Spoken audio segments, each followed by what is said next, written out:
ॐ सहना भवतु सहनौ भुनक्तु सह वीर्यं करवावहै तेजस्विनावधीतमस्तु मा विद्विषावहै। ॐ शान्ति शान्ति शान्तिः। সহনৌ অবতু। পরমেশ্বর আমার এবং আমার আচার্যের অর্থাৎ শিষ্য ও গুরু উভয়ের চিত্তে ব্রহ্মবিদ্যা প্রকাশের দ্বারা উভয়কে সর্বতোভাবে রক্ষা করুন। সহনৌ ভুনক্তু। ব্রহ্মবিদ্যার ফল যে পরমানন্দ, সেই আনন্দ অমৃতে আমাদের পরিতৃপ্ত করুন। সহ বীর্যম করবাবহৈ। আমরা দুজনেই যেন আত্মজ্ঞানরূপ শক্তির দ্বারা শক্তিমান হই। তেজস্বিনৌ অধীতম অস্তু। আমাদের অধীত বিদ্যা যেন নিষ্প্রভ না হয়। মা বিদ্বিষাবহৈ। আমরা যেন পরস্পরের প্রতি দ্বেষ ভাবাপন্ন না হই। পরস্পরের ভ্রান্তিজনিত অধ্যয়ন এবং অধ্যাপনার যে ত্রুটি ও অসম্পূর্ণতা, তার জন্য যেন পরস্পরকে দ্বেষ না করি, অর্থাৎ গুরু যেন শিষ্যের অনবধানতার জন্য বিরক্ত না হন এবং শিষ্যও যেন গুরুর ত্রুটির জন্য শ্রদ্ধাহীন না হন। আমাদের আলোচ্য বিষয় কঠোপনিষদ। এই উপনিষদ অত্যন্ত বিখ্যাত কঠোপনিষদ। এটি স্বামী বিবেকানন্দর অত্যন্ত প্রিয় উপনিষদ। এই উপনিষদের প্রথমেই আত্মতত্ত্ব, ব্রহ্মতত্ত্ব এইসব আলোচনার আগে একটি আখ্যায়িকার মাধ্যমে এই উপনিষদ শুরু হয়েছে। একজন ঋষি, যার নাম বাজশ্রবস, তিনি স্বর্গ কামনায় বিশ্বজিৎ যাগ করবেন বলে স্থির করেছেন। সেই মতো তিনি সব ব্যবস্থা করেছেন। আর এই যজ্ঞের শর্ত ছিল যে যজমানকে তার সমস্ত সর্বস্ব দান করতে হবে। সেই অনুযায়ী তিনি সব কিছু দান করে ফেলেছেন। অবশেষে যখন দক্ষিণা প্রদানের সময় হয়েছে, সেই সময় তার কাছে দক্ষিণা দেওয়ার মতো বিশেষ কিছুই ছিল না।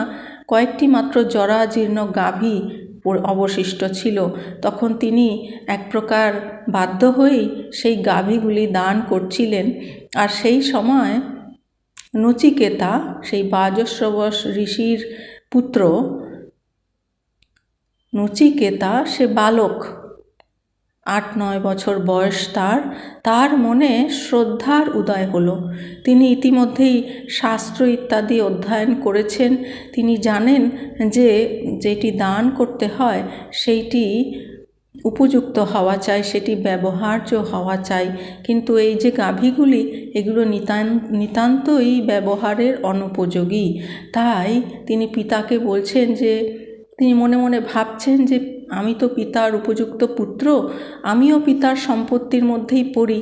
তাই পিতা যদি আমাকে দান করেন, তাহলে পিতার যে দানের ত্রুটি থেকে গেছে, সেই ত্রুটি সংশোধন হয়ে যাবে। তখন তাই তিনি ভাবলেন যে পিতাকে বলবেন যে আপনি আমাকে কাকে দান করছেন। এইভাবে প্রথমবার তিনি বললেন, তাতে পিতা কর্ণপাত করলেন না। দ্বিতীয়বার বললেন, তখনও পিতা কোনো নিরুত্তর থেকে গেলেন।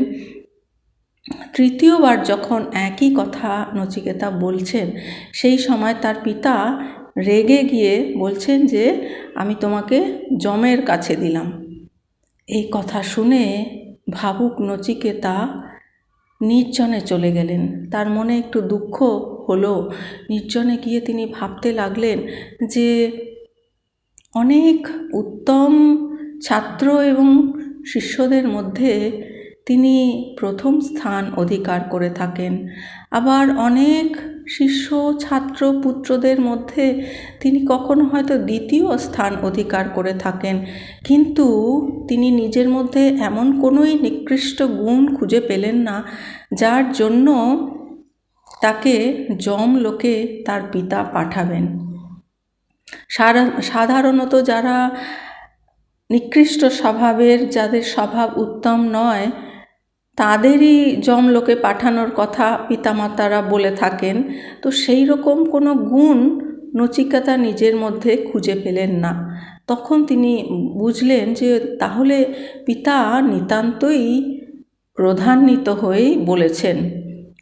এখন আর কি করা যাবে, পিতা যখন বলে ফেলেছেন তখন তো আমার যমলোকে যাওয়াই উচিত। কিন্তু পিতা তো সত্যি সত্যি যমলোকে পাঠাবেন বলে বলেননি, তিনি রেগে গিয়ে বলেছেন। তাই পিতা যদি সত্য রক্ষা না করেন, তাই নচিকেতা পিতাকে বোঝাচ্ছেন যে আপনি দেখুন আপনার পূর্বপুরুষরা কীরকম আচরণ করেছেন, তারা সকলেই সত্যনিষ্ঠ, সত্য আচরণ করেছেন। আর এখনকার দিনে সাধু সন্তদের দেখুন, তারাও সবসময় সত্য আচরণ করে। সুতরাং আর আমাদের এই যে জীবন, এটি ক্ষণস্থায়ী, শস্যের মতোই জন্ম হয় আবার মৃত্যু হয়। তাই এই ক্ষণস্থায়ী জীবনের জন্য আপনি আমাকে যমলোকে পাঠানো থেকে বিরত হবেন না। যদি নচিকেতার পিতা ভেবে থাকেন যে নচিকেতাকে যমলোকে পাঠালে তিনি তো নচিকেতাকে হারিয়ে ফেলবেন, এই কথার প্রসঙ্গে নচিকেতা বলছেন যে আমাদের জীবন ক্ষণস্থায়ী, কতটুকুনি জীবন, শস্যের মতোই আমাদের জন্ম হয়, আবার শস্যের মতোই মৃত্যু হয়ে যায়। সুতরাং এই ক্ষণস্থায়ী অশাশ্বতম অনিত্য জীবনের জন্য কেন সত্যকে পরিত্যাগ করবেন, কেন মিথ্যা আচরণ করবেন? অতএব আমাকে আপনার যমলোকে পাঠানোই উচিত। এই কথা বুঝিয়ে বালক নচিকেতা তার পিতা ঋষি বাজশ্রবস তাকে বোঝাচ্ছেন। বোঝানোর পরে একরকম বাধ্য হয়েই পিতা বাজশ্রবস নচিকেতাকে যমলোকে পাঠালেন। এবার নচিকেতা তো যমলোকে চলে গেলেন। যমলোকে গিয়ে দেখেন যে যমরাজ তিনি যমালয়ে নেই, তিনি আউট অফ স্টেশন। তখন তিনি ভাবলেন যে যমরাজ যখন নেই, তাহলে তার জন্য তার অপেক্ষা করাই উচিত। তাই তিনি অনাহারে যমরাজের জন্য অপেক্ষা করতে লাগলেন। 3 দিন 3 রাত্রি পার হয়ে গেল। তারপরে যমরাজ যমালয়ে যখন ফিরে এলেন, তখন যমরাজের যারা শুভাকাঙ্ক্ষী, তার মন্ত্রী স্ত্রী, তারা বুঝিয়ে বললেন যে সাক্ষাৎ অগ্নি যেন ব্রাহ্মণের বেশে আমাদের দ্বারে এসে উপস্থিত, এবং তিনি অনাহারে 3 দিন ধরে অপেক্ষা করছেন। সুতরাং খুব শীঘ্র তাকে শান্ত করতে হবে, তার প্রসন্নতা অর্জন করতে হবে, না হলে সমস্ত কিছুই শুভ জিনিস নষ্ট হয়ে যাবে। তাই তড়িঘড়ি যমরাজ জল নিয়ে নচিকেতার কাছে গিয়ে তার পা ধুইয়ে দিলেন এবং তার প্রসন্নতার জন্য নচিকেতাকে বললেন যে তুমি 3 রাত্রি অপেক্ষা করেছ, তাই 3 রাত্রির জন্য তুমি 3টি বর প্রার্থনা করো। এই পর্যন্ত 9 নম্বর মন্ত্র পর্যন্ত আমাদের হয়ে গিয়েছিল, যাতে 9 নম্বর মন্ত্রে যমরাজ তিনি বলছেন যে 3 রাত্রির জন্য এক একটি রাত্রির জন্য এক একটি বর তিনি প্রার্থনা করেন, যেন করেন যমরাজ সেটি প্রার্থনা পূরণ করে দেবেন।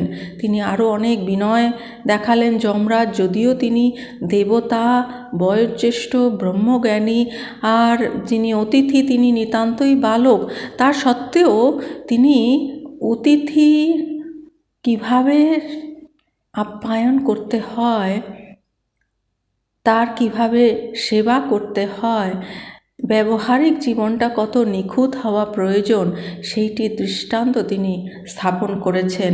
আর তিনি বলছেন যে ব্রাহ্মণ সন্তান, তুমি ব্রাহ্মণ সন্তান, তাই তুমি আমার অতিথি, তুমি আমার নমস্য, তাই তোমাকে আমি প্রণাম করি নতমস্তকে।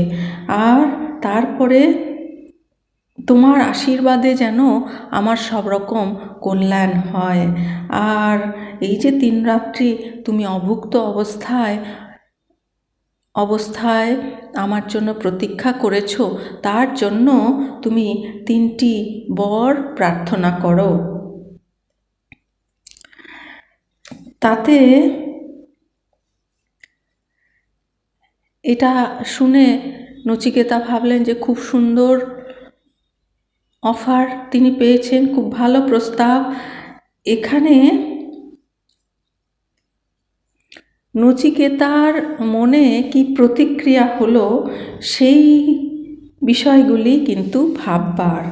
নচিকেতা বুঝেছেন যে তার পিতা রোষ বশেই তাকে যমের বাড়ি পাঠিয়েছেন। তাছাড়া সন্তানকে হারিয়ে তিনি খুব বেদনা কষ্ট বোধ করছেন, দুশ্চিন্তা করছেন। সুতরাং নচিকেতা বলছেন 10 নম্বর মন্ত্র, শান্ত সংকল্প সুমনা যথা স্যাৎ ভীতমন্যুর গৌতম মাভিমৃত্যু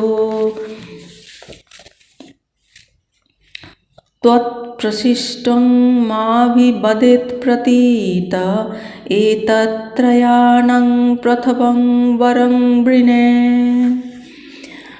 शान्तसंकल्पः सुमना यथा स्याद् भीतमन्युर्गौतमो माभिमृत्यो तत्प्रशिष्टं माभिवदेत् प्रतीत एतत्त्रयाणां प्रथमं वरं वृणे। শান্ত সংকল্প,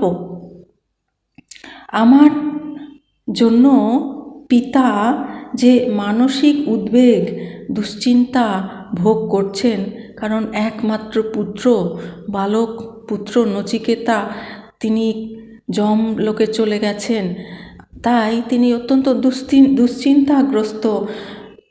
তাই সেই দুশ্চিন্তা দূর হোক, সেই দুশ্চিন্তা বিদূরিত হোক। ভীতমন্যহু, তিনি ক্রোধমুক্ত হন এবং সুমনাহা অর্থাৎ আমার প্রতি প্রসন্ন থাকেন। প্রথম বরে এই আমার প্রার্থনা। নচিকেতা এই প্রার্থনা করছেন, বালকের মতোই প্রার্থনা, তিনি ছোট বালকের মতোই তার প্রার্থনা। আরও কথা হলো তৎপ্রশিষ্টং মাভিবদেৎ প্রতীতঃ, যখন আপনি আমাকে ফেরত পাঠাবেন। নচিকেতা ধরে নিয়েছেন যে এত খাতির করে যখন বর দিতে চাইছেন যমরাজ, তখন তাকে একেবারে শেষ করে ফেলবেন না, সুতরাং ফেরত পাঠাবেন, তখন যেন পিতা আমাকে চিনতে পারেন, সাদরে গ্রহণ করেন। এতত্ত্রয়াণাং প্রথমং বরং বৃণে, 3টির মধ্যে প্রথম বররূপে এইটি আমি চাই। কারণ যমলোকে নচিকেতা চলে গেছেন, এখন যদি তার পিতা ভেবে নেন তাহলে আমার পুত্র তো মৃতপ্রাপ্ত হয়েছে। তাই নচিকেতা যখন ফিরে যাবেন সেই সময় তিনি যদি তাকে প্রত্যাখ্যান করেন, এরকম এখানে প্রায় দেখা যায়, কেউ বলে যে ভূতে পেয়েছে, এরকম হয়তো দেখা গেল যে সে যখন ফিরে এসেছে তখন আর তাকে তার বাড়ির লোক পাড়া প্রতিবেশী তারা আর সেইভাবে গ্রহণ করতে পারছে না। তারা ভাবছে যে তো মরে গেছে, ও ভূত এসেছে বুঝি, এরকম ভয় পায়। তাই নচিকেতাও সেই জিনিসটি ঠিক করে নিলেন। তিনি বুঝেই নিয়েছেন যে যমরাজ যখন এত খাতির করেছেন নচিকেতাকে, 3টি বর দিচ্ছেন, এত সম্মান জানাচ্ছেন, সুতরাং যমরাজ তাহলে তাকে আবার তার পিতার কাছেও পাঠাবেন, এটি তিনি ধরেই নিয়েছেন। ধরে নিয়ে সেটি মোটামুটি কনফার্ম হয়ে নিয়েই তিনি বলছেন যে আমি যখন ফিরে যাব তখন পিতা যেন আমাকে আগের মতোই আবার সেই আদর করে গ্রহণ করেন। এইটি হচ্ছে প্রথম বর। নচিকেতা বালক, এত অল্প সময়ের মধ্যেই তিনি কি করে সিদ্ধান্ত নিয়ে ফেললেন, এটা কিন্তু আশ্চর্য।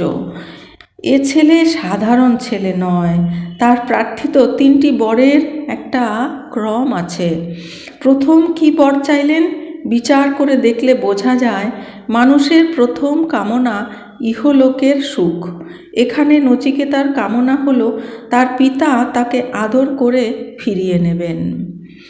যমের বাড়ি থেকে ফিরে যাবেন তিনি তা ধরেই নিয়েছেন, অথবা বলবার এমন ভঙ্গি যাতে ধরে নেওয়া হবে যে তিনি ফিরে যাবেন। যম এরকম ব্যবস্থাই করবেন।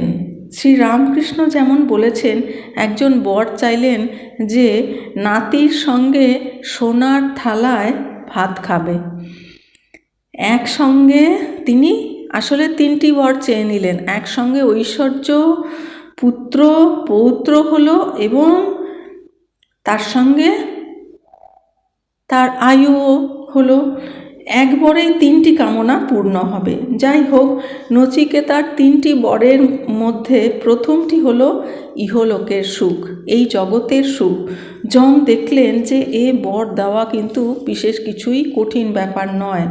খুশি হয়ে সঙ্গে সঙ্গে তিনি বর দিতে চাইলেন। তিনি তথাস্তু বললেন। এই মন্ত্রের যে অর্থ সেইটি হলো যে নচিকেতা বললেন যে হে যমরাজ, পিতা গৌতম দুশ্চিন্তা শূন্য ও প্রসন্নচিত্ত হয়ে যেন আমার প্রতি ক্রোধ শূন্য হন,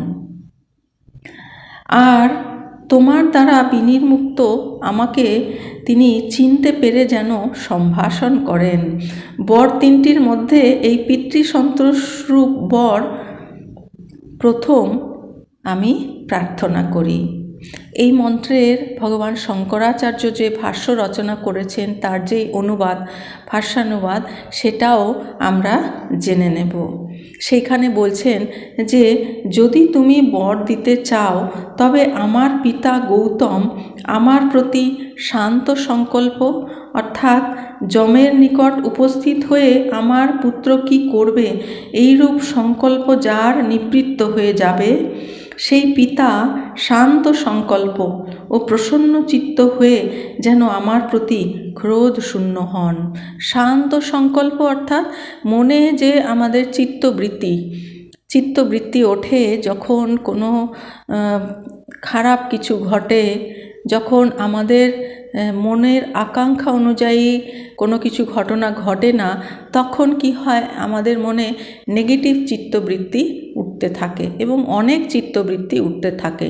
তাই সেইটা বলছে যে শান্ত সংকল্প, যেন সেই তার চিত্তবৃত্তি শান্ত হয়।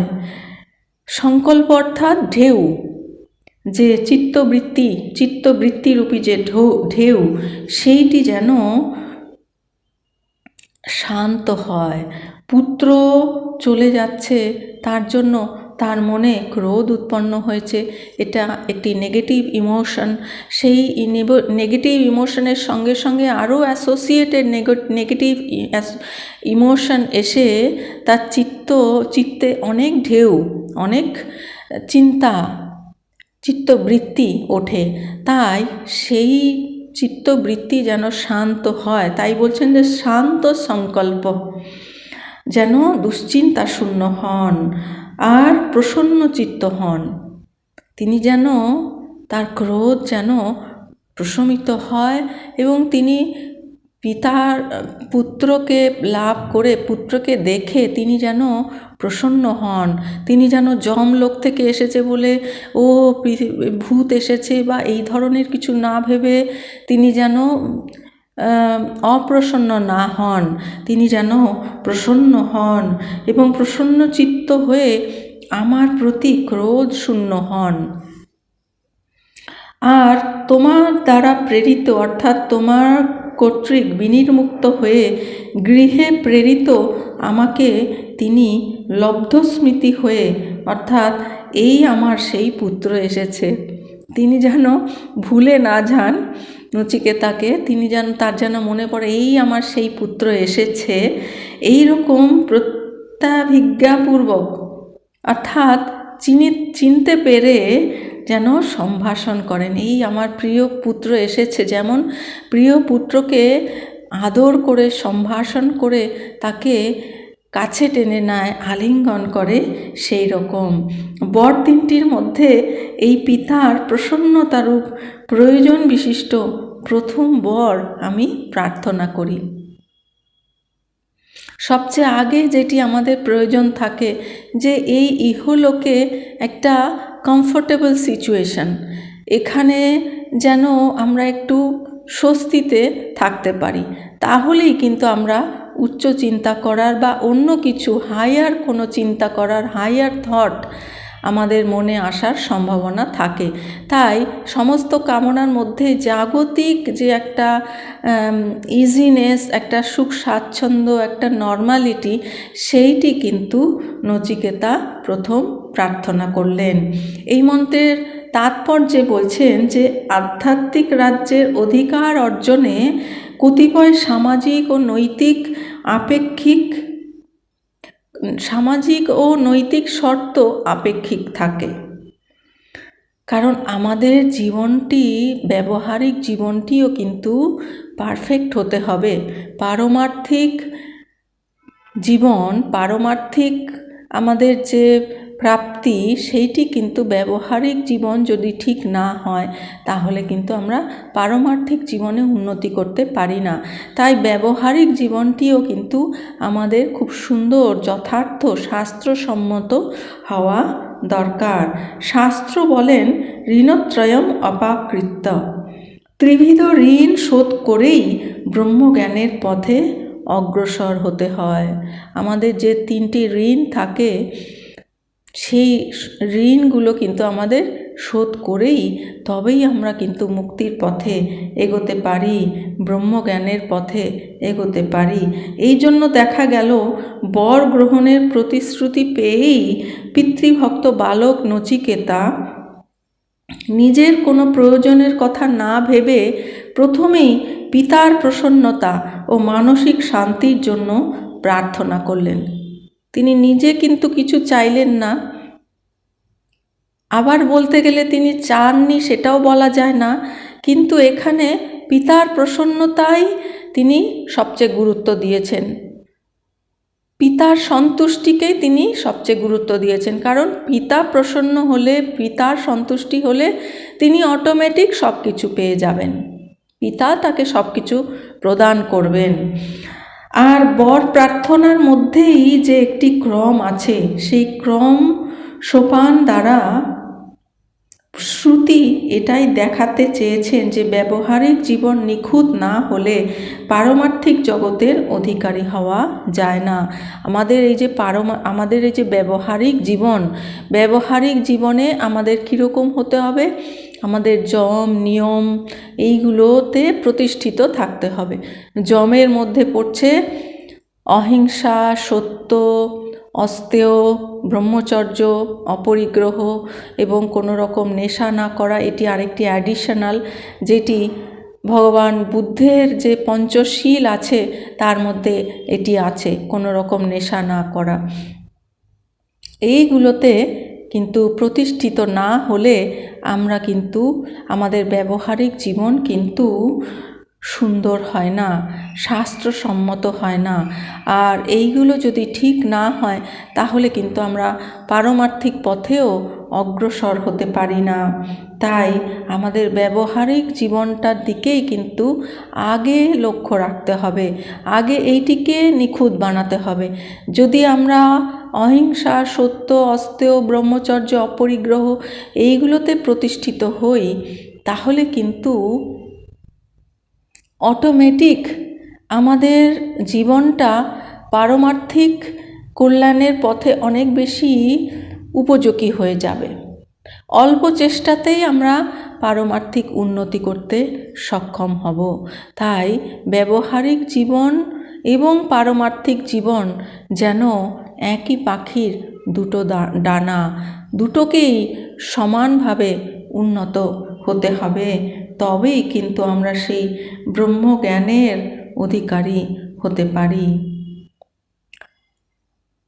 ওম পূর্ণমদঃ পূর্ণমিদং পূর্ণাৎ পূর্ণমুদচ্যতে पूर्णस्य पूर्णमादाय पूर्णमेवावशिष्यते। ॐ शान्ति शान्ति शान्तिः। हरिः ॐ तत्सत्। श्रीरामकृष्णार्पणमस्तु।